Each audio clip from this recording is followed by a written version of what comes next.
Salut tout le monde! Aujourd'hui, on va parler de la prise en charge de la femme enceinte en odontostomatologie. Nombreuses sont les questions que pourrait se poser le médecin dentiste en voyant une femme enceinte en âge de procréer. Comment dois-je me comporter pour assurer sa prise en charge? Puis-je lui prendre une radiographie? Quelle anesthésique utiliser? Quels médicaments prescrire? Quel acte réaliser et quel autre reporter pour après l'accouchement? D'abord, faut savoir que la grossesse est un état physiologique caractérisé par un grand bouleversement endocrinien.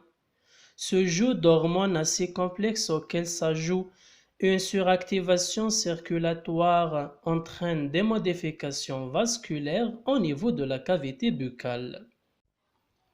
Commençons par les modifications hormonales. Les modifications physiologiques qui surviennent chez la femme enceinte résultent essentiellement de l'activité endocrinienne du placenta, qui sécrète des oestrogènes et des progestérones. La sécrétion de ces hormones augmente durant la grossesse jusqu'à 2 fois pour les progestérones et 30 fois la concentration normale pour l'ostradiol. Les modifications immunologiques. La femme enceinte présenterait un risque infectieux plus important. En effet, certaines hormones associées à la grossesse, telles que la progestérone, ont des propriétés immunosuppressives. Aussi, le chimiotactisme des polymorphonucléaires, la phagocytose et la réponse des anticorps sont-ils affectés en présence d'un niveau élevé d'hormones sexuelles. Les modifications de l'environnement buccal. Nous assistons au cours de la grossesse à des modifications qualitatives et quantitatives de la salive. Le débit salivaire augmente surtout au cours des 3 premiers mois. Il n'existe pas à l'heure actuelle des explications à ce phénomène. Cet hypertial aurait diminué généralement au fil des mois. Le pH salivaire évolue dans le sens d'une légère acidité. Il passe de 6,7 à 6,2. Cette baisse de pH entraîne une diminution de pouvoir tampon. Par ailleurs, nous assistons à un passage d'hormones gravidiques dans la salive. Des études ont montré que l'ostradiol et le progestérone peuvent substituer certains facteurs de croissance bactérienne, ce qui augmente le nombre de micro-organismes et modifie la composition de la plaque bactérienne. Passons à la prise en charge odontostomatologique de la femme enceinte. Il n'y a aucune contre-indication à réaliser des soins dentaires. Au contraire, l'abstention peut avoir des répercussions chez la femme enceinte et le fœtus. Cependant, certaines précautions nécessitent d'être prises.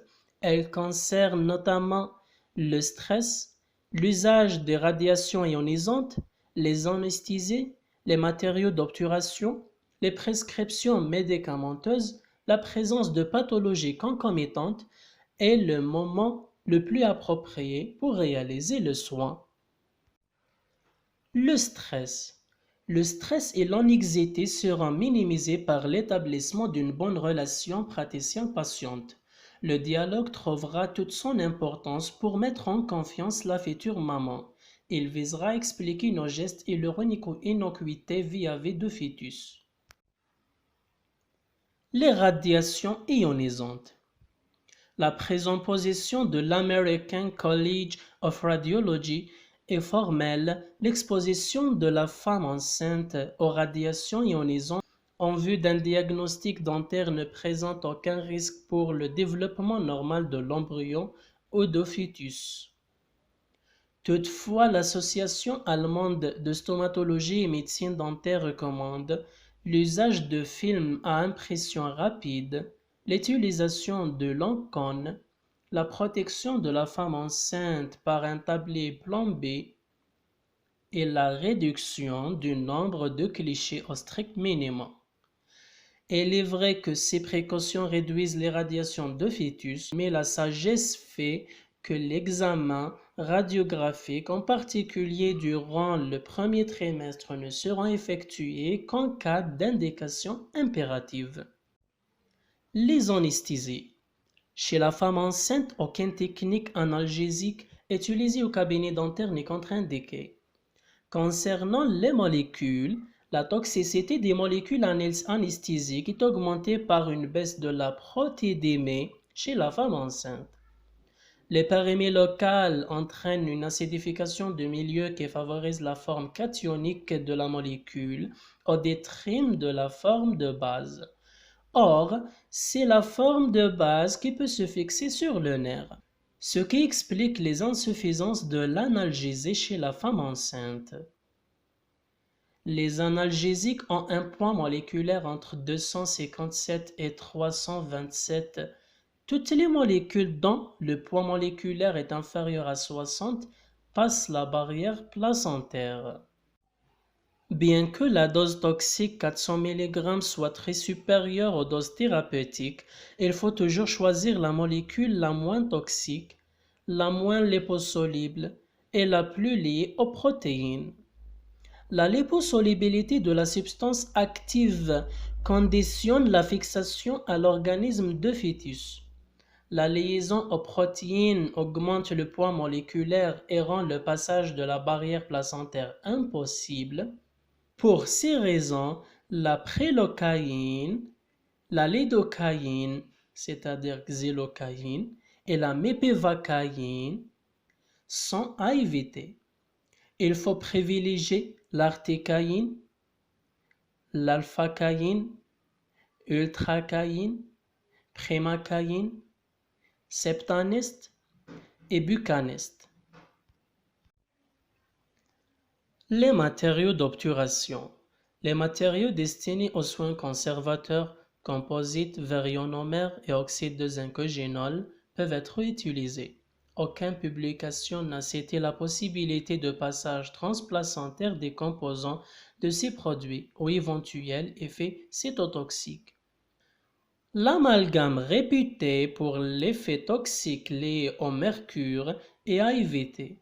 Si la dépose d'amalgame s'impose, elle sera réalisée sous digue afin de minimiser le risque d'inhalation des vapeurs de mercure.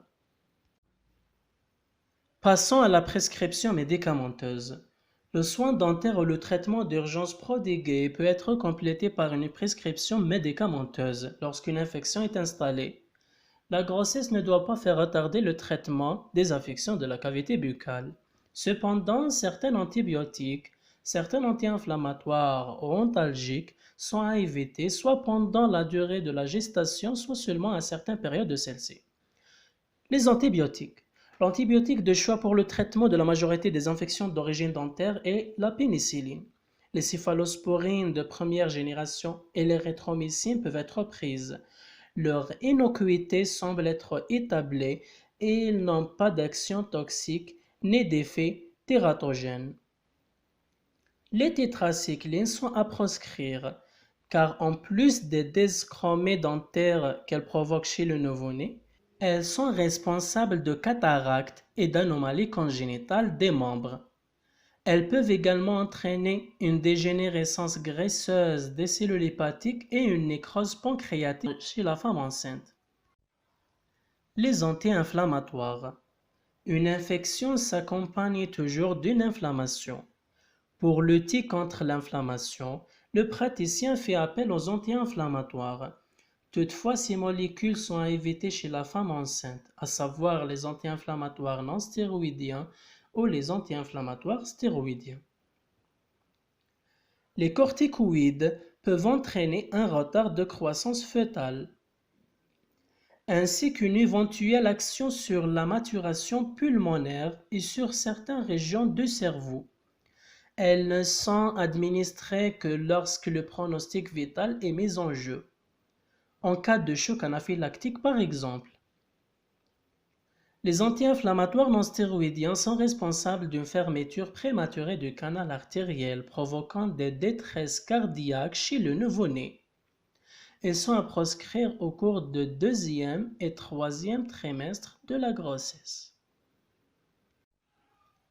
Les antalgiques. Le principal motif de consultation de la femme en période de gestation est la douleur. Pour y remédier, le paracétamol reste la molécule de choix, n'ayant ni effet toxique ni effet tératogène. L'utilisation de l'acide acétylsalicylique est à proscrire, car il a été incriminé dans l'augmentation de la fente palatine, la mort intra-utérine et de retard de croissance. Le dextropropoxéphène est contre-indiqué au cours du premier trimestre et au voisinage de terme à cause de la dépression respiratoire néonatale éventuelle. Les dérivés codiénés sont à rejeter, compte tenu des effets tératogènes, anomalies cardiaques et fente palatine que l'entraîne. Le fluor. La prescription de fluor chez la femme enceinte n'est plus en vogue. Il a été prouvé que le fluor n'a pas d'effet significatif sur la maturation des tissus dentaires de futurs enfants, mais peut être utilisé dans le cas d'érosion ou de vomissement, réalisation de gouttières de fluoration par apport topique. Alors, quel est le moment approprié pour intervenir? Devant une femme en âge de procréer, l'interrogatoire doit inclure 2 questions supplémentaires et importantes. Êtes-vous enceinte? Si oui, vous êtes à quel moment de votre grossesse? Avant d'envisager les soins dentaires, l'avis de l'obstétricien est souhaitable afin de mettre le point sur l'état de santé de la femme gestante et de préciser le stade de déroulement de la grossesse. Notre démarche sera conditionnée par ces 2 derniers. La grossesse est classiquement divisée en 3 périodes pendant lesquelles les risques seraient différents. Du premier au 3e mois. Au cours du premier trimestre de grossesse, les effets tératogènes sont maximaux. Le risque d'avortement est accru. En effet, 75% des avortements surviennent au cours des 3 premiers mois. Seuls les soins d'urgence, à savoir les traitements endodontiques et les extractions seront envisagés pour enrayer le stress, la douleur et le risque infectieux. De plus, les persialorrhées, les nausées et les irritabilités durant cette période rendent le déroulement des soins difficile. Du 4e au 7e mois, c'est le moment propice pour intervenir. Durant cette période, l'organogénèse est terminée et la mère est dans les meilleures conditions. Les traitements envisagés ont pour objet la maîtrise des pathologies infectieuses ou douloureuses, évolutives, ou risquant de le devenir. Toutefois, les soins multiples en nécessitant un suivi seront reportés après l'accouchement. Le 8e et le 9e mois. Durant les 2 derniers mois de la grossesse, la femme se trouve gênée par sa corpulence importante. Ses mouvements sont limités et le risque d'accouchement s'accroît en raison de l'approche du terme. Seuls les traitements d'urgence permettant un soulagement seront envisagés. Les séances seront les plus courtes possibles et se dérouleront en position semi-assise. Enfin, j'espère que cette vidéo a été bénéfique pour vous. Dans la prochaine vidéo, Inch'Allah, on va parler des pathologies buccales en rapport avec la grossesse et leur traitement. Merci pour votre attention. Au revoir.